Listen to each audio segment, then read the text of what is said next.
10 ನಿಮಿಷ 30 ಸುದ್ದಿಗೆ ಸ್ವಾಗತ. ನಾನು ಪೃಥ್ವಿರಾಜ್ ಹಾರ್ನಳ್ಳಿ. ರಾಜ್ಯ ದೇಶ ವಿದೇಶಗಳಲ್ಲಿ ಆಗಿರುವಂತಹ ಬೆಳವಣಿಗೆಗಳ ಮಾಹಿತಿಯನ್ನ ನಿಮ್ಮ ಮುಂದೆ ಇಡ್ತಾ ಹೋಗ್ತೀನಿ. 30 ನಿಮಿಷದಲ್ಲಿ ನೋಡ್ತಾ ಹೋಗೋಣ. ಕರ್ನಾಟಕದಲ್ಲಿ ನಿನ್ನೆ ಸೋಂಕಿನ ಸಂಖ್ಯೆ ದಾಖಲೆಯ 2000 ಗಡಿಯನ್ನು ದಾಟಿದೆ. ಇದೇ ಮೊದಲ ಬಾರಿಗೆ ರಾಜ್ಯದಲ್ಲಿ ಸೋಂಕಿನ ಸಂಖ್ಯೆ 2000 ಗಡಿಯನ್ನು ದಾಟಿರುವಂತದ್ದು.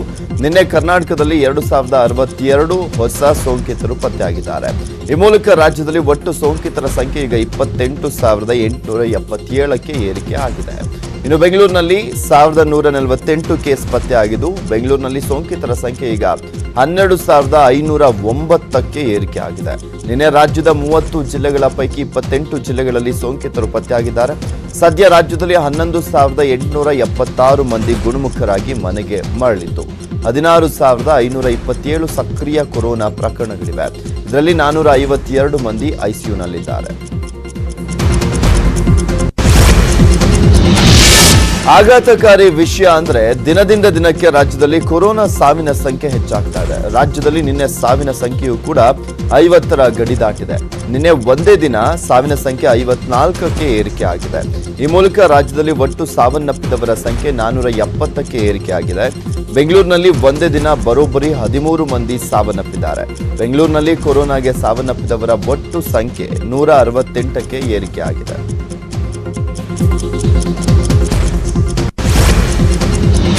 ಕೊರೋನಾ ಚಿಕಿತ್ಸೆಯ ಉಪಕರಣಗಳ ಖರೀದಿಯಲ್ಲಿ ಭ್ರಷ್ಟಾಚಾರ ನಡೆದಿದೆ ಎನ್ನಲಾದಂಥ ದಾಖಲೆಗಳಿಗೆ ಸಂಬಂಧಪಟ್ಟಂತೆ ತಮ್ಮ ಬಳಿ ಯಾವುದೇ ಪೆನ್ ಡ್ರೈವ್ ಇಲ್ಲ ಅಂತ ಮಾಜಿ ಸಚಿವ ಮುರುಗೇಶ್ ನಿರಾಣಿ ಸ್ಪಷ್ಟಪಡಿಸಿದ್ದಾರೆ. ಕೊರೋನಾ ಸೋಂಕಿಗೆ ಚಿಕಿತ್ಸೆ ನೀಡಲಿಕ್ಕೆ ಖರೀದಿ ಮಾಡಿರುವಂತಹ ವೈದ್ಯಕೀಯ ಸಲಕರಣೆಗಳಲ್ಲಿ ಭ್ರಷ್ಟಾಚಾರ ನಡೆದಿದ್ದು, ಅದಕ್ಕೆ ಸಂಬಂಧಿಸಿದಂತ 125 ಪುಟಗಳ ದಾಖಲೆಗಳ ಪೆನ್ ಡ್ರೈವ್ ತಮ್ಮ ಬಳಿ ಇದೆ ಎಂದು ಕೆಲವು ಸಾಮಾಜಿಕ ತಾಣಗಳ ಸುದ್ದಿ ಸತ್ಯಕ್ಕೆ ದೂರವಾಗಿದೆ ಅಂತ ಮಾಧ್ಯಮ ಪ್ರಕಟಣೆ ಮೂಲಕ ಸ್ಪಷ್ಟಪಡಿಸಿದ್ದಾರೆ.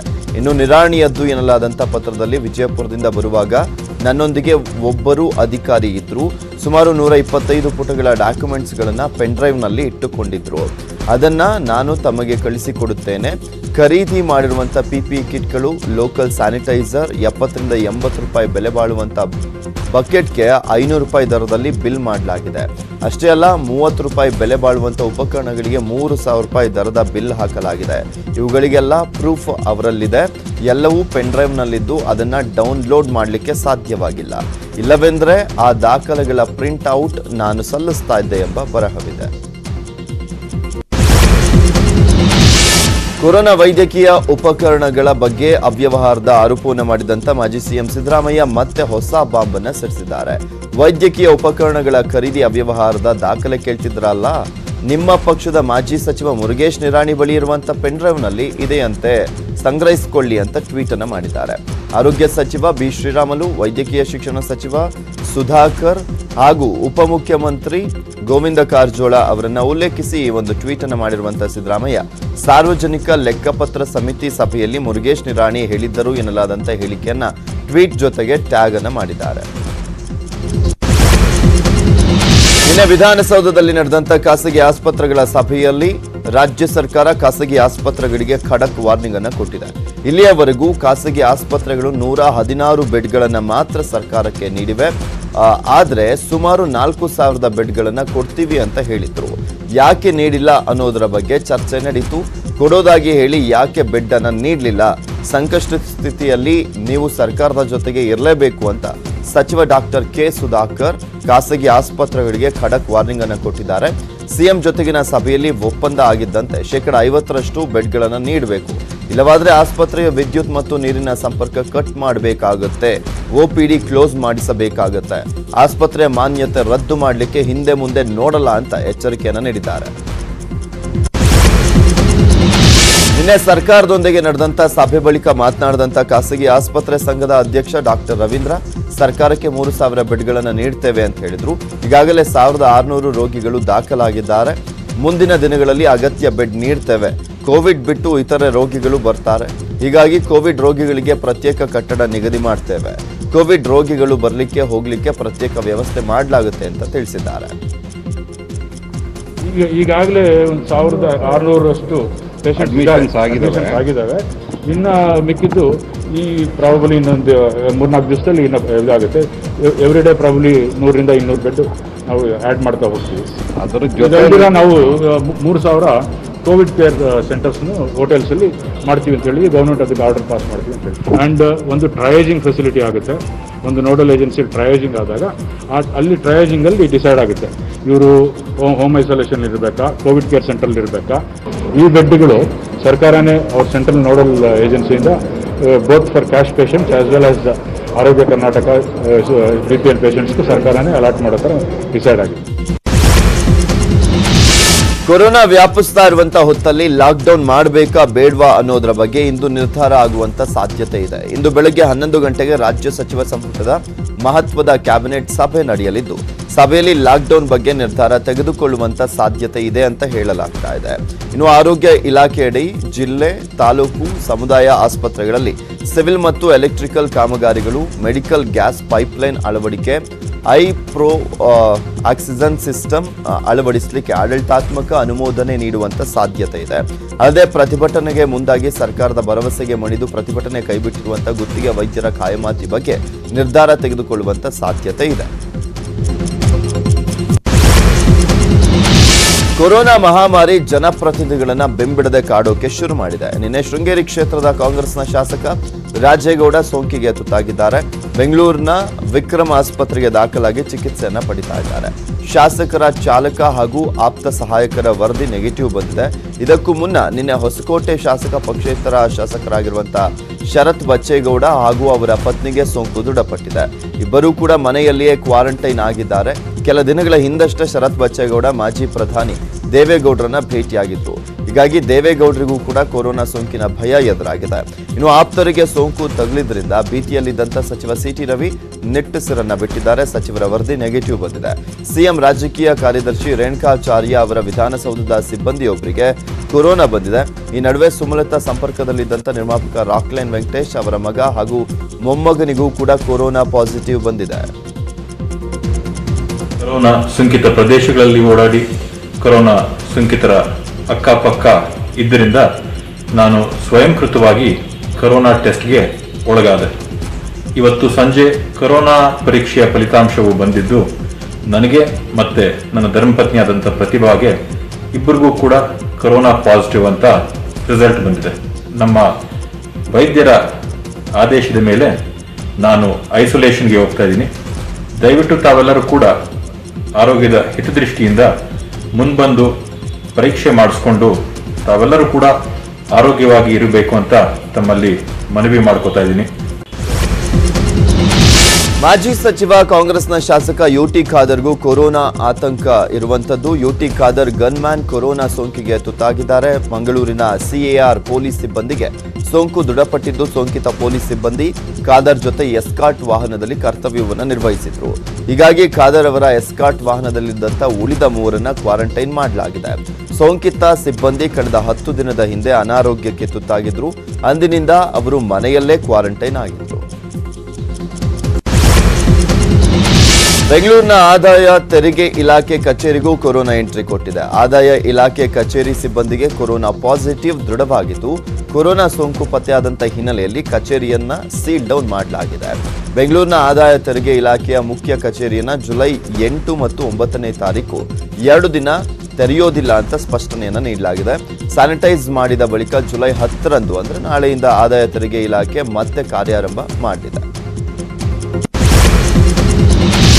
ಉಸಿರಾಟದ ಸಮಸ್ಯೆ ಇದ್ದಂತ ವ್ಯಕ್ತಿ ಶವವನ್ನ ಊರಿಗೆ ತಂದಿದ್ದಕ್ಕೆ ಗ್ರಾಮಸ್ಥರು ಭಯ ಬಿದ್ದು ಇಡೀ ಊರನ್ನೇ ಖಾಲಿ ಮಾಡಿಬಿಟ್ಟಿದ್ದಾರೆ. ಮಂಡ್ಯದ ಮಳವಳ್ಳಿ ತಾಲೂಕಿನ ಹೊನಗಹಳ್ಳಿ ಗ್ರಾಮದಲ್ಲಿ ಒಂದು ಘಟನೆ ನಡೆದಿದೆ. ಬೆಂಗಳೂರಿನಿಂದ ಬಂದಿದ್ದಂತ 55 ವರ್ಷದ ವ್ಯಕ್ತಿ ಜ್ವರ ಹಾಗೂ ಉಸಿರಾಟ ತೊಂದರೆಯಿಂದ ಕೊಳ್ಳೇಗಾಲ ಆಸ್ಪತ್ರೆಯಲ್ಲಿ ಸಾವನ್ನಪ್ಪಿದ್ದ. ಬಳಿಕ ಸಂಬಂಧಿಕರು ಮಳವಳ್ಳಿ ತಾಲೂಕಿನ ಹೊನಗನಹಳ್ಳಿ ಗ್ರಾಮದ ಹೆಂಡತಿ ಮನೆಯ ಮುಂದೆ ಶವವನ್ನು ಹಾಕಿ ಹೊರಟು ನಾಪತ್ತೆಯಾಗಿದ್ದರು. ಇದರಿಂದ ಗ್ರಾಮದ ಜನರು ಭಯಭೀತರಾಗಿ ಊರು ಬಿಟ್ಟಿದ್ದಾರೆ. ಆಮೇಲೆ ಬಂದಂತ ಅಧಿಕಾರಿಗಳು ಶವವನ್ನ ವಿಲೇವಾರಿ ಮಾಡಿದ್ದಾರೆ. ಕೊರೋನಾದಿಂದ ಸಾವನ್ನಪ್ಪಿದಂತ ವ್ಯಕ್ತಿಯ ಅಂತ್ಯಕ್ರಿಯೆಗೆ ಸ್ಥಳೀಯರು ವಿರೋಧ ವ್ಯಕ್ತಪಡಿಸಿದ್ದಾರೆ. ಶಿವಮೊಗ್ಗದ ಮೆಗ್ಗಾನ್ ಆಸ್ಪತ್ರೆಯಲ್ಲಿ ಚಿಕಿತ್ಸೆ ಪಡಿತಾ ಇದ್ದಂತ ವ್ಯಕ್ತಿ ಚಿಕಿತ್ಸೆ ಫಲಕಾರಿಯಾಗದೆ ಹೃದಯಾಘಾತದಿಂದ ಮೃತಪಟ್ಟಿದ್ರು. ಶಿವಮೊಗ್ಗದ ರೋಟರಿ ಚಿತಾಗಾರದಲ್ಲಿ ಅಂತ್ಯಕ್ರಿಯೆಗೆ ಆರೋಗ್ಯ ಅಧಿಕಾರಿಗಳು ಹಾಗೂ ಕುಟುಂಬಸ್ಥರು ಮುಂದಾದಾಗ ಸ್ಥಳೀಯ ನಿವಾಸಿಗಳು ಅಂತ್ಯಕ್ರಿಯೆ ಮಾಡದಂತೆ ವಿರೋಧವನ್ನು ಮಾಡಿದ್ದಾರೆ. ಇನ್ನು ಚಿತಾಗಾರದ ಸುತ್ತ ಸ್ಯಾನಿಟೈಸರ್ ನಡೆಸಲಿಕ್ಕೆ ಮುಂದಾಗಿದ್ದಂಥ ಪಾಲಿಕೆ ಸಿಬ್ಬಂದಿಗೆ ಸ್ಥಳೀಯರು ವಿರೋಧವನ್ನು ವ್ಯಕ್ತಪಡಿಸಿದರು. ವಿರೋಧದ ನಡುವೆನೂ ಕೂಡ ಎಲ್ಲರ ಮನವೊಲಿಸಿ ಅಧಿಕಾರಿಗಳು ಅಂತ್ಯಕ್ರಿಯೆಯನ್ನ ನೆರವೇರಿಸಿದರು. ಕೊರೋನಾ ರೋಗಕ್ಕೆ ತುತ್ತಾದವರಿಗೆ ಇನ್ನೂ ಕೆಲವು ರೋಗಗಳು ಕೂಡ ಕಾಡಲಿವೆ ಎಂಬ ಭಯಾನಕ ಸುದ್ದಿ ಹೊರಬಿದ್ದಿದೆ. ಕೊರೋನಾ ಬಂದವರಿಗೆ ಮುಖ್ಯವಾಗಿ ಮೆದುಳಿನ ಸಮಸ್ಯೆ, ನರಗಳ ಸಮಸ್ಯೆ ಆಗಲಿದೆ. ಕೊರೋನಾ ರೋಗಿಗಳು ಮನೋರೋಗಕ್ಕೂ ಕೂಡ ಒಳಗಾಗಬಹುದು. ಅವರಿಗೆ ಪಾರ್ಶ್ವವಾಯು ಆಗುವಂತಹ ಸಂಭವ ಇರ್ತದೆ. ಶ್ವಾಸಕೋಶದ ಸಮಸ್ಯೆಯಾಗಿ ಉಸಿರಾಟಕ್ಕೆ ತೊಂದರೆ ಆಗಲಿದೆ ಎಂಬ ಬೆಚ್ಚಿ ಬೀಳಿಸುವಂತ ಮಾಹಿತಿಗಳು ಕೇಳಿ ಬರ್ತಾ ಇದೆ. ಇಂಗ್ಲೆಂಡಿನ ಯೂನಿವರ್ಸಿಟಿ ಕಾಲೇಜ್ ಲಂಡನ್ ವಿಜ್ಞಾನಿಗಳು ಈ ಬಗ್ಗೆ ಸಂಶೋಧನೆಯನ್ನ ನಡೆಸಿ ಮಾಹಿತಿಯನ್ನ ಹಂಚಿಕೊಂಡಿದ್ದಾರೆ. ಈ ಸಂಶೋಧನೆಗಾಗಿ ಯೂನಿವರ್ಸಿಟಿ ಕಾಲೇಜ್ ಲಂಡನ್ ವಿಜ್ಞಾನಿಗಳು 43 ರೋಗಿಗಳ ಮೇಲೆ ಪ್ರಯೋಗವನ್ನು ಮಾಡಿದ್ದಾರೆ. ಕರ್ನಾಟಕದಲ್ಲಿ ಕೊರೋನಾ ಅಟ್ಟಹಾಸ ಮೆರಿತಾ ಇದೆ. ಸರ್ಕಾರಿ ಅಧಿಕಾರಿಗಳಿಗೂ ಕೊರೋನಾ ವೈರಸ್ ಅಟ್ಯಾಕ್ ಆಗ್ತಾ ಇದೆ. ಬೆಳಗಾವಿ ಜಿಲ್ಲೆಯ ಗೋಕಾಕ್ನ ತಹಶೀಲ್ದಾರ್ ಕಚೇರಿಯ ಗ್ರಾಮ ಲೆಕ್ಕ ಸಹಾಯಕನಿಗೆ ಸೋಂಕು ದೃಢಪಟ್ಟಿದೆ. ಈ ಹಿನ್ನೆಲೆಯಲ್ಲಿ ತಹಶೀಲ್ದಾರ್ ಕಚೇರಿಯನ್ನು 48 ಗಂಟೆಗಳ ಕಾಲ ಸೀಲ್ ಡೌನ್ ಮಾಡಲಾಗಿದೆ. ಇನ್ನು ತಾಲೂಕಿನಲ್ಲಿ ಕೊರೋನಾ ಕೇಸ್ಗಳು ಹೆಚ್ಚಾಗಿರುವುದರಿಂದ ಗೋಕಾಕ್ ನಗರವನ್ನು ಷರತ್ತುಬದ್ಧ ಲಾಕ್ಡೌನ್ ಮಾಡಲಿಕ್ಕೆ ನಿರ್ಧಾರವನ್ನು ಮಾಡಲಾಗಿದೆ. ಬೆಳಗ್ಗೆ 6ರಿಂದ ಮಧ್ಯಾಹ್ನ 1 ಗಂಟೆಯವರೆಗೆ ಮಾತ್ರ ವಹಿವಾಟು ನಡೆಸುವಂತೆ ವ್ಯಾಪಾರಸ್ಥರಿಗೆ ಸೂಚನೆಯನ್ನ ನೀಡಲಾಗಿದೆ. ಇನ್ನು ಬೆಳಗ್ಗೆ ಸಂಜೆ ವಾಕಿಂಗ್, ಕ್ರೀಡಾ ಚಟುವಟಿಕೆ ಸೇರಿದಂತೆ ಸೂಚನೆಯನ್ನ ನೀಡಲಾಗಿರುವಂಥದ್ದು. ಸಿಎಂ ಯಡಿಯೂರಪ್ಪ ಇಂದು ಸಂಜೆ ಬೆಂಗಳೂರು ಎಕ್ಸಿಬಿಷನ್ ಸೆಂಟರ್ನಲ್ಲಿ ನಿರ್ಮಿಸಲಾಗಿರುವಂತಹ ಕೋವಿಡ್ ಸೆಂಟರ್ಗೆ ಭೇಟಿಯನ್ನು ನೀಡಿ ಪರಿಶೀಲನೆಯನ್ನ ಮಾಡಲಿದ್ದಾರೆ. ಇದು ದೇಶದ ಅತಿದೊಡ್ಡ ಕೋವಿಡ್ ಸೆಂಟರ್. ಇಲ್ಲಿ 10,100 ಬೆಡ್ಗಳ ವ್ಯವಸ್ಥೆಯನ್ನ ಮಾಡಲಾಗಿದೆ. ಮಾದವಾರ ಬಳಿ ಈ ಕೋವಿಡ್ ಸೆಂಟರ್ ಇದೆ. ಇಂದು ಸಿಎಂ ಭೇಟಿ ನೀಡಲಿರುವಂತಹ ಬಿಐಇಸಿಯ ಕೋವಿಡ್ ಕೇರ್ ಸೆಂಟರ್ ಹಲವು ಕಾರಣಗಳಿಂದ ದೇಶದ ಗಮನವನ್ನು ಸೆಳೆದಿದೆ. ವಿಶೇಷ ಅಂದ್ರೆ ಈ ಕೋವಿಡ್ ಕೇಂದ್ರದಲ್ಲಿ ರೋಬೋಟ್ ಬಳಕೆ ಮಾಡಲಾಗ್ತಾ ಇದೆ. ಜಯದೇವ ನಿರ್ದೇಶಕರಾಗಿರುವಂತಹ ಡಾಕ್ಟರ್ ಮಂಜುನಾಥ್ ಅವರು ಈ ಮಾಹಿತಿಯನ್ನು ನೀಡಿದ್ದಾರೆ. ರೋಬೋಟ್ ಮೂಲಕ ರೋಗಿಗಳ ಜೊತೆಗೆ ತಜ್ಞ ವೈದ್ಯರ ಸಮಾಲೋಚನೆ ಮಾಡಲಿಕ್ಕೆ ಅನುಕೂಲ ಆಗುತ್ತೆ. ಕಿರಿಯ ವೈದ್ಯರ ಜೊತೆಗೆ ರೋಬೋಟ್ ಬಳಕೆ ಮಾಡ್ತೇವೆ ಅಂತ ಹೇಳಿದ್ದಾರೆ. ವೈದ್ಯಕೀಯ ಸೇವೆಯನ್ನ ನೀಡುವಂತಹ ಸಂದರ್ಭದಲ್ಲಿ ರೋಬೋಟಿಕ್ ಟೆಕ್ನಾಲಜಿ ಬಳಕೆ ಮಾಡಲಿಕ್ಕೆ ತೀರ್ಮಾನಿಸಿದ್ದೇವೆ. ಒಂದು ನಿರ್ದಿಷ್ಟ ಸ್ಥಳದಲ್ಲಿ ಕುಳಿತು ತಜ್ಞ ವೈದ್ಯರು ರೋಬೋಟ್ ಸಹಾಯದಿಂದ ಚಿಕಿತ್ಸೆಗೆ ನೆರವಾಗಬಹುದು ಅಂತ ಮಾಹಿತಿಯನ್ನ ನೀಡಿದ್ದಾರೆ. ರಾಜ್ಯದಲ್ಲಿ ಇನ್ನು ಮುಂದೆ ಕೋವಿಡ್ ಪರೀಕ್ಷೆಗೆ ಹೊಸದಾಗಿ ಆಂಟಿಜನ್ ಟೆಸ್ಟ್ ಕಿಟ್ ಅನ್ನ ಬಳಕೆ ಮಾಡಲಾಗುತ್ತೆ. ಮುಂದಿನ ಶುಕ್ರವಾರದಿಂದ ಈ ಪರೀಕ್ಷಾ ವಿಧಾನ ಕಾರ್ಯಾರಂಭ ಮಾಡಲಿದೆ. ಇದರ ವಿಶೇಷ ಅಂದ್ರೆ ಪರೀಕ್ಷೆ ಮಾಡಿದಂತ ಕೇವಲ 5 ನಿಮಿಷಗಳ ಅವಧಿಯಲ್ಲಿ ವರದಿ ಬರುತ್ತೆ. ಈ ವಿಧಾನದಿಂದ ಮಾಸ್ ಟೆಸ್ಟ್ ಮಾಡಲಿಕ್ಕೆ ಅನುಕೂಲವಾಗುತ್ತೆ. ಇವರಿಗೆ ರಾಜ್ಯದಲ್ಲಿ ದಿನಕ್ಕೆ 18,000 ಕೋವಿಡ್ ಪರೀಕ್ಷೆಯನ್ನ ಮಾಡುವಂತ ಸಾಮರ್ಥ್ಯ ಈ ಕಿಟ್ನಿಂದ 30,000 ಮಂದಿಯ ಕೋವಿಡ್ ಪರೀಕ್ಷೆಯನ್ನ ಮಾಡಬಹುದು. ಆಂಟಿಜನ್ ಕಿಟ್ ಪರೀಕ್ಷೆಗೆ ಕೇವಲ 450 ರೂಪಾಯಿ ಆಗತ್ತಷ್ಟೇ. ಖಾಸಗಿ ಆಸ್ಪತ್ರೆಯವರು ಸಹ ಆಂಟಿಜನ್ ಟೆಸ್ಟ್ ಕಿಟ್ ಅನ್ನ ಬಳಕೆ ಮಾಡಲಿಕ್ಕೆ ಸಿದ್ಧರಾಗಬೇಕು ಅಂತ ಕೋವಿಡ್ ಟಾಸ್ಕ್ ಫೋರ್ಸ್ನ ವೈದ್ಯ ಡಾಕ್ಟರ್ ಮಂಜುನಾಥ್ ಅವರು ಸೂಚನೆಯನ್ನ ಕೊಟ್ಟಿದ್ದಾರೆ. ಬೆಂಗಳೂರಲ್ಲಿ ಕೊರೋನಾ ಹೆಚ್ಚಾಗ್ತಾ ಇರುವಂತಹ ಹಿನ್ನೆಲೆಯಲ್ಲಿ ಸಿಎಂ ಬಿಎಸ್ವೈ ಎಚ್ಚೆತ್ತುಕೊಂಡಿದ್ದಾರೆ. ಕೊನೆಗೂ ನಗರದ ಸಚಿವರು, ಶಾಸಕರು, ಪರಿಷತ್ ಸದಸ್ಯರು, ಸಂಸದರು ಹಾಗೂ ಕಾರ್ಪೊರೇಟರ್ಗಳ ಜೊತೆಗೆ ಸಭೆ ನಡೆಸಲಿಕ್ಕೆ ಸಿಎಂ ಯಡಿಯೂರಪ್ಪನವರು ಮುಂದಾಗಿದ್ದಾರೆ. ಶುಕ್ರವಾರ ಬೆಳಗ್ಗೆ 11:30ಕ್ಕೆ ಅರಮನೆ ಮೈದಾನದಲ್ಲಿ ಸಭೆ ನಡೆಸಲಿದ್ದು ಬೆಂಗಳೂರಿನ ವಾರ್ಡ್ಗಳಲ್ಲಿರುವಂತಹ ಸದ್ಯದ ಪರಿಸ್ಥಿತಿ ಹಾಗೂ ಕೋವಿಡ್ ನಿಯಂತ್ರಣದ ಬಗ್ಗೆ ಚರ್ಚೆಯನ್ನ ನಡೆಸಲಿದ್ದಾರೆ. ಕೊರೋನಾದ ಸಂಬಂಧ ನಮ್ಮನ್ನ ಸಿಎಂ ವಿಶ್ವಾಸಕ್ಕೆ ತೆಗೆದುಕೊಂಡಿಲ್ಲ ಅಂತ ಕೆಲ ಕಾರ್ಪೊರೇಟರ್ಗಳು ಅಸಮಾಧಾನಗೊಂಡಿದ್ರು. ಈ ಹಿನ್ನೆಲೆಯಲ್ಲಿ ಶಾಸಕರು, ಸಚಿವರ ಜೊತೆ ಕಾರ್ಪೊರೇಟರ್ಗಳ ಜೊತೆಯಲ್ಲೂ ಕೂಡ ಸಿಎಂ ಮಾತುಕತೆಯನ್ನು ನಡೆಸಲಿದ್ದಾರೆ. ಅಂದು ಬೆಂಗಳೂರಿನ ವಾರ್ಡ್ಗಳಲ್ಲಿರುವಂತಹ ಸದ್ಯದ ಪರಿಸ್ಥಿತಿ ಬಗ್ಗೆ ಮಾಹಿತಿಯನ್ನ ಪಡೆಯಲಿದ್ದಾರೆ. ಆನ್ಲೈನ್ ಶಿಕ್ಷಣ ನಡೆಸಲಿಕ್ಕೆ ಹೈಕೋರ್ಟ್ ಅನುಮತಿಯನ್ನ ನೀಡಿದೆ. ಆನ್ಲೈನ್ ಶಿಕ್ಷಣ ನಿಷೇಧ ಮಾಡಿರುವಂತಹ ಸರ್ಕಾರದ ಆದೇಶ ಪ್ರಶ್ನಿಸಿ ಕೆಲವು ಖಾಸಗಿ ಶಾಲೆಗಳು ಮತ್ತು 23 ಪೋಷಕರು ಹೈಕೋರ್ಟ್ನಲ್ಲಿ ಪಿಐಎಲ್ ಅನ್ನ ಸಲ್ಲಿಸಿದ್ರು. ಅರ್ಜಿ ವಿಚಾರಣೆ ನಡೆಸಿದಂತ ವಿಭಾಗೀಯ ಪೀಠ ಆನ್ಲೈನ್ ತರಗತಿಗಳನ್ನ ರದ್ದು ಮಾಡೋಕೆ ಆಗೋದಿಲ್ಲ, ಆನ್ಲೈನ್ ಕ್ಲಾಸ್ಗಳನ್ನ ನಡೆಸಿ ಅಂತ ನಿನ್ನೆ ಸೂಚನೆಯನ್ನ ಕೊಟ್ಟಿದೆ. ಸರ್ಕಾರದ ಬೇಕು ಬೇಡ ಧೋರಣೆ ಒಪ್ಪಲಿಕ್ಕೆ ಸಾಧ್ಯವಿಲ್ಲ ಅಂತ ಹೇಳಿರುವಂತ ಕೋರ್ಟ್, ಶಿಕ್ಷಣ ಮಕ್ಕಳ ಹಕ್ಕು, ಸಂವಿಧಾನ ನೀಡಿರುವಂತಹ ಹಕ್ಕು, 1983ರ ಕಾಯ್ದೆಯಡಿ ನಿರ್ಬಂಧ ವಿಧಿಸುವಂತ ಅಧಿಕಾರವಿಲ್ಲ ಅಂತ ಹೇಳಿದೆ. ಆದರೆ ಆನ್ಲೈನ್ ಶಿಕ್ಷಣವನ್ನ ಹೈಕೋರ್ಟ್ ಕಡ್ಡಾಯ ಮಾಡಿಲ್ಲ. ಕೊರೋನಾ ಇರೋವರೆಗಷ್ಟೇ ಆನ್ಲೈನ್ ಶಿಕ್ಷಣ ನಡೆಯಲಿ, ಕೊರೋನಾ ಕಡಿಮೆ ಆದ್ಮೇಲೆ ಶಾಲೆಗಳಲ್ಲೇ ಶಿಕ್ಷಣ ನೀಡಲಿ, ಹಾಗಂತ ಆನ್ಲೈನ್ ಶಿಕ್ಷಣಕ್ಕೆ ಹೆಚ್ಚುವರಿ ಶುಲ್ಕ ಕೇಳುವಂತಿಲ್ಲ. ಯಾವುದೇ ಖಾಸಗಿ ಶಿಕ್ಷಣ ಸಂಸ್ಥೆಗಳು ಹೆಚ್ಚು ಶುಲ್ಕವನ್ನ ಕೇಳಬಾರದು ಅಂತ ಹೇಳಿದೆ. ಆಕ್ಷೇಪಣೆಗಳಿದ್ರೆ 4 ವಾರಗಳಲ್ಲಿ ಸರ್ಕಾರ ಅರ್ಜಿಯನ್ನ ಸಲ್ಲಿಸಲಿ ಅಂತ ಸೂಚನೆಯನ್ನ ಕೊಟ್ಟಿದೆ.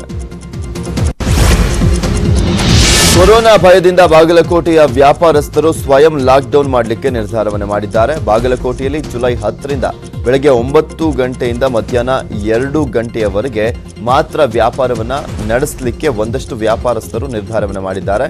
ಮಧ್ಯಾಹ್ನ 2ರಿಂದ ಮರುದಿನ ಬೆಳಗ್ಗೆ 9 ಗಂಟೆಯ ತನಕ ವ್ಯಾಪಾರ ಬಂದ್ ಮಾಡಲಿಕ್ಕೆ ತೀರ್ಮಾನವನ್ನು ಮಾಡಿದ್ದಾರೆ. ಬಟ್ಟೆ ಅಂಗಡಿ, ಕಿರಾಣಿ ಅಂಗಡಿ, ಸ್ಟೇಷನರಿ, ಚಿನ್ನಾಭರಣ ವ್ಯಾಪಾರಸ್ಥರು ನಡೆಸಿದಂತ ಸಭೆಯಲ್ಲಿ ಈ ಒಂದು ತೀರ್ಮಾನವನ್ನ ತೆಗೆದುಕೊಳ್ಳಲಾಗಿದೆ.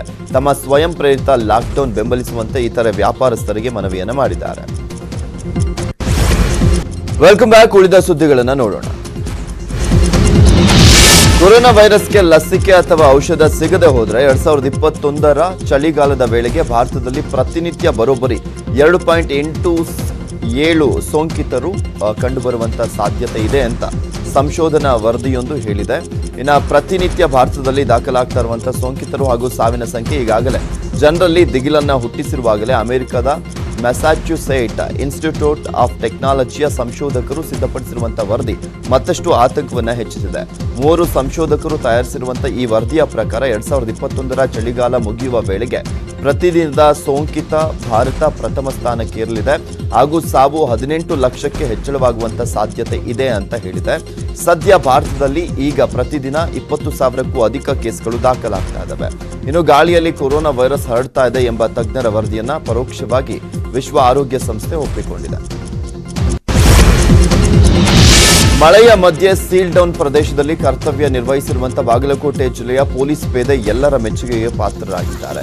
ಜಿಲ್ಲೆಯ ಕಲಾದಗಿ ಗ್ರಾಮದಲ್ಲಿ ಸೋಂಕಿತರು ಪತ್ತೆಯಾಗಿರುವುದರಿಂದ ಅಲ್ಲಿ ಸೀಲ್ ಡೌನ್ ಮಾಡಲಾಗಿದೆ. ಸೀಲ್ ಡೌನ್ ಪ್ರದೇಶದಲ್ಲಿ ಬ್ಯಾರಿಕೇಡ್ ಅನ್ನು ಹಾಕಿ ಪೇದೆಯನ್ನ ನಿಯೋಜಿಸಲಾಗಿದೆ. ಇಲ್ಲಿ ಕರ್ತವ್ಯ ಮಾಡ್ತಾ ಇರುವಂತಹ ಪೇದೆ ಮಾರುತಿ ಅನ್ನೋರು ನಿನ್ನೆ ಮಳೆ ಸುರಿದರೂ ಕೂಡ ಕದಲದೆ ಛತ್ರ ಹಿಡಿದು ಕರ್ತವ್ಯವನ್ನು ನಿರ್ವಹಿಸಿದ್ದಾರೆ.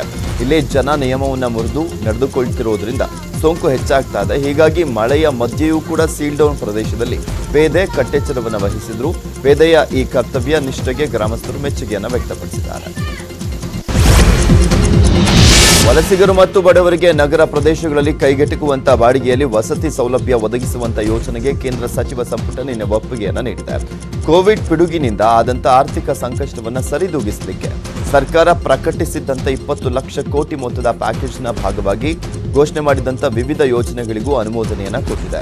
ಇನ್ನು ಉಚಿತ 3 ಅಡುಗೆ ಅನಿಲ ಸಿಲಿಂಡರ್ಗಳ ಉಜ್ವಲ ಯೋಜನೆಯ ಫಲಾನುಭವಿಗಳು ಸೆಪ್ಟೆಂಬರ್ ಕೊನೆಯವರೆಗೂ ಕೂಡ ಪಡೆದುಕೊಳ್ಳಲಿಕ್ಕೆ ಸರ್ಕಾರ ಅವಕಾಶವನ್ನು ನೀಡಿದೆ.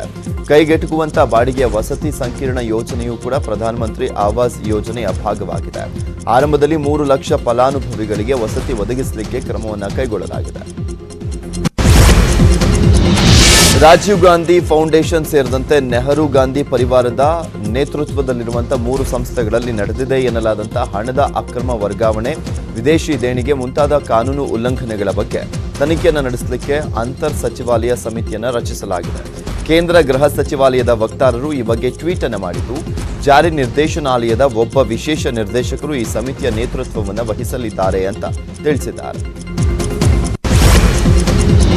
ಪಾಕ್ನಲ್ಲಿ ಬಂಧನದಲ್ಲಿರುವಂತಹ ಭಾರತದ ಕುಲಭೂಷಣ್ ಜಾಧವ್ ಮರಣದಂಡನೆ ಮರುಪರಿಶೀಲನಾ ಅರ್ಜಿ ಸಲ್ಲಿಸಲಿಕ್ಕೆ ನಿರಾಕರಿಸಿದ್ದಾರಂತೆ. ಹೀಗಂತ ಪಾಕಿಸ್ತಾನದ ಹೆಚ್ಚುವರಿ ಅಟಾರ್ನಿ ಜನರಲ್ ಅಹಮದ್ ಇರ್ಫಾನ್ ಹೇಳಿದ್ದಾರೆ. ಗೂಢಾಚರ್ಯೆ ಮತ್ತು ಭಯೋತ್ಪಾದನೆ ಆರೋಪದಲ್ಲಿ ಕುಲಭೂಷಣ್ ಜಾಧವ್ ಅವರನ್ನ 2017ರಲ್ಲಿ ಪಾಕಿಸ್ತಾನದ ಸೇನೆ ಬಂಧಿಸಿತ್ತು. ಅದೇ ವರ್ಷ ಪಾಕಿಸ್ತಾನದ ಮಿಲಿಟರಿ ನ್ಯಾಯಾಲಯ ಕುಲಭೂಷಣ್ ಜಾಧವ್ಗೆ ಮರಣ ದಂಡನೆಯನ್ನು ವಿಧಿಸಿತ್ತು. ಕಳೆದ ವರ್ಷ ಕುಲಭೂಷಣ್ ಜಾಧವ್ ಅವರಿಗೆ ತಮ್ಮ ಶಿಕ್ಷೆ ಮತ್ತು ಅಪರಾಧದ ಮರುಪರಿಶೀಲನೆಗಾಗಿ ಅರ್ಜಿ ಸಲ್ಲಿಸುವಂತೆ ಆಹ್ವಾನಿಸಿದ್ದಾರೆ. ಆದರೆ ಜಾಧವ್ ಅರ್ಜಿ ಸಲ್ಲಿಸಲಿಕ್ಕೆ ನಿರಾಕರಿಸಿದ್ದಾರೆ ಅಂತ ಪಾಕ್ ಸರ್ಕಾರ ಹೇಳಿದೆ. ಉಳಿದ ಸುದ್ದಿ ನೋಡೋಣ, ಒಂದು ಚಿಕ್ಕ ಬ್ರೇಕ್ ಆದ್ಮೇಲೆ. ಕರಾವಳಿ ಮಲೆನಾಡಿನಲ್ಲಿ ಮಳೆ ಅಬ್ಬರಿಸ್ತಾ ಇದೆ. ನದಿ ಪಾತ್ರಗಳಲ್ಲಿ ಗಣನೀಯ ಪ್ರಮಾಣದಲ್ಲಿ ನೀರು ಹರಿದು ಬರ್ತಾ ಇದೆ. ದಕ್ಷಿಣ ಮಹಾರಾಷ್ಟ್ರದಲ್ಲಿಯೂ ಕೂಡ ಮಳೆ ಬಿರುಸಾಗಿರುವುದರಿಂದ ಕೃಷ್ಣಾ ನದಿ ನೀರಿನ ಮಟ್ಟ ಹೆಚ್ಚಳವಾಗಿದೆ. ಆಲಮಟ್ಟಿ ಅಣೆಕಟ್ಟೆಯ ಕೆಳಭಾಗದ ಪ್ರದೇಶದ ಜನರಿಗೆ ಸುರಕ್ಷಿತ ಸ್ಥಳಕ್ಕೆ ತೆರಳಲಿಕ್ಕೆ ಮುನ್ನೆಚ್ಚರಿಕೆಯನ್ನು ನೀಡಲಾಗಿದೆ. ಕೊಡಗು ಜಿಲ್ಲೆಯಲ್ಲಿ ಭಾರೀ ಮಳೆ ಆಗ್ತಾ ಇದ್ದು ರೆಡ್ ಅಲರ್ಟ್ ಅನ್ನು ಘೋಷಣೆ ಮಾಡಲಾಗಿದೆ. ಗುಡ್ಡಗಾಡು ಪ್ರದೇಶದ ನಿವಾಸಿಗಳು ಎಚ್ಚರ ವಹಿಸುವಂತೆ ಜಿಲ್ಲಾಡಳಿತ ಸೂಚನೆಯನ್ನು ಕೊಟ್ಟಿದೆ. ಕೃಷ್ಣಾ ನದಿ ನೀರು ಹಂಚಿಕೆ ಪ್ರವಾಹ ನಿರ್ವಹಣೆ ವಿಚಾರಕ್ಕೆ ಸಂಬಂಧಪಟ್ಟಂತೆ ಮಹಾರಾಷ್ಟ್ರದ ಸಚಿವರ ಜೊತೆ ಜಲಸಂಪನ್ಮೂಲ ಸಚಿವ ರಮೇಶ್ ಜಾರಕಿಹೊಳಿ ಅವರು ಸಭೆಯನ್ನು ನಡೆಸಿದ್ದಾರೆ. ಮುಂಬೈನಲ್ಲಿ ನಿನ್ನೆ ಈ ಮಹತ್ವದ ಸಭೆ ನಡೆದಿದೆ. ಸಭೆಯಲ್ಲಿ ಮಹಾರಾಷ್ಟ್ರದ ನೀರಾವರಿ ಸಚಿವ ಜಯಂತ್ ಪಾಟೀಲ್ ಭಾಗಿಯಾಗಿದ್ದರು. ಸಚಿವ ರಮೇಶ್ ಜಾರಕಿಹೊಳಿಗೆ ಸಚಿವ ಶ್ರೀಮಂತ ಪಾಟೀಲ್ ಹಾಗೂ ಶಾಸಕ ಮಹೇಶ್ ಕುಮಟಳ್ಳಿ ಸಾಥನ್ನು ಕೊಟ್ಟಿದ್ದರು. ಮಾಜಿ ಭೂಗತ ಪಾತಕಿ ದಿವಂಗತ ಮುತ್ತಪ್ಪ ರೈ ಸಾವನ್ನಪ್ಪಿರುವಂತಹ ಬೆನ್ನಲ್ಲೇ ಅವರ ಆಸ್ತಿಗಾಗಿ ಕಾದಾಟ ಶುರುವಾಗಿದೆ. ಮುತ್ತಪ್ಪ ರೈ ಆಸ್ತಿಯಲ್ಲಿ ತನಗೂ ಕೂಡ ಪಾಲನ ಕೊಡಬೇಕು ಅಂತ ಮುತ್ತಪ್ಪ ರೈ ಅವರ ಎರಡನೇ ಪತ್ನಿ ಅನುರಾಧ ನ್ಯಾಯಾಲಯದ ಮೆಟ್ಟಿಲೇರಿದ್ದಾರೆ. ಮುತ್ತಪ್ಪ ರೈ ಬರೆದಿಟ್ಟಿರುವಂತಹ ವಿಲ್ನಲ್ಲಿ ತಮ್ಮ ಆಸ್ತಿಯನ್ನು ಕೂಡ ಇಬ್ಬರು ಗಂಡು ಮಕ್ಕಳಿಗೆ ನೀಡಿದ್ದಾರೆ. ಆದರೆ ಆಸ್ತಿಯಲ್ಲಿ ವಿಭಾಗ ಕೋರಿ ಪತ್ನಿ ಅನುರಾಧ ಬೆಂಗಳೂರಿನ ಸಿಟಿ ಸಿವಿಲ್ ಕೋರ್ಟ್ಗೆ ಅರ್ಜಿಯನ್ನು ಸಲ್ಲಿಸಿದ್ದಾರೆ. ಹೀಗಾಗಿ ನಗರದ city civil court Muthappa Rai ಪುತ್ರರಾದಂಥ ರಾಕಿ ರಿಕ್ಕಿ ಸೇರಿದಂತೆ 17 ಪ್ರತಿವಾದಿಗಳಿಗೆ ನೋಟಿಸ್ ಅನ್ನು ನೀಡಲಾಗಿದೆ. ಮುಂದಿನ ವಿಚಾರಣೆಯನ್ನು ಆಗಸ್ಟ್ 4ಕ್ಕೆ ನಿಗದಿಪಡಿಸಿದೆ. ಬೆಂಗಳೂರಿನ ಗುರು ರಾಘವೇಂದ್ರ ಕೋಆಪರೇಟಿವ್ ಸೊಸೈಟಿ ಹಗರಣ ಆರೋಪದ ಸಂಬಂಧ ವಾಸುದೇವ ಮಯ್ಯ ಆತ್ಮಹತ್ಯೆ ಪ್ರಕರಣಕ್ಕೆ ಸಂಬಂಧಪಟ್ಟಂತೆ ಪೊಲೀಸರು 11 ಜನರ ವಿರುದ್ಧ ಎಫ್ಐಆರ್ ಅನ್ನು ದಾಖಲು ಮಾಡಿದ್ದಾರೆ. ಸಾಲ ಕೊಟ್ಟವರಿಂದ ಕಿರುಕುಳ ತಾಳಲಾರದೆ ವಾಸುದೇವಯ್ಯ ಆತ್ಮಹತ್ಯೆಯನ್ನ ಮಾಡಿಕೊಂಡಿದ್ದಾರೆ ಅಂತ ವಾಸುದೇವ ಮಯ್ಯ ಪುತ್ರಿ ರಶ್ಮಿ ದೂರನ್ನು ನೀಡಿದ್ದಾರೆ.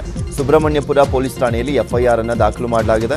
ಪ್ರಸ್ತುತ ಸಿಇಒ ಸಂತೋಷ್ ಕುಮಾರ್, ರವಿ ಐತ್ಯಾಳ, ರಾಕೇಶ್ ಶ್ರೀಪಾದ ಹೆಗಡೆ ಮತ್ತು ಪ್ರಶಾಂತ್ ಎಂಬುವರ ಕಿರುಕುಳ ನೀಡ್ತಾ ಇದ್ರು ಅಂತ ದೂರಿನಲ್ಲಿ ಉಲ್ಲೇಖ ಮಾಡಲಾಗಿದೆ. ಇವತ್ತಿನ 30 ನಿಮಿಷ 30 ಸುದ್ದಿ. ಮತ್ತಷ್ಟು ಸುದ್ದಿಗಳನ್ನು ಹೊತ್ತು ತರ್ತೀನಿ 8 ಗಂಟೆಯ ಬುಲೆಟಿನಲ್ಲಿ. ನೋಡ್ತಾ ಇರಿ ನ್ಯೂಸ್ 18 ಕನ್ನಡ. ಚಾಲ ನಮ್ಮದು, ಬಾಲ ನಿಮ್ಮದು.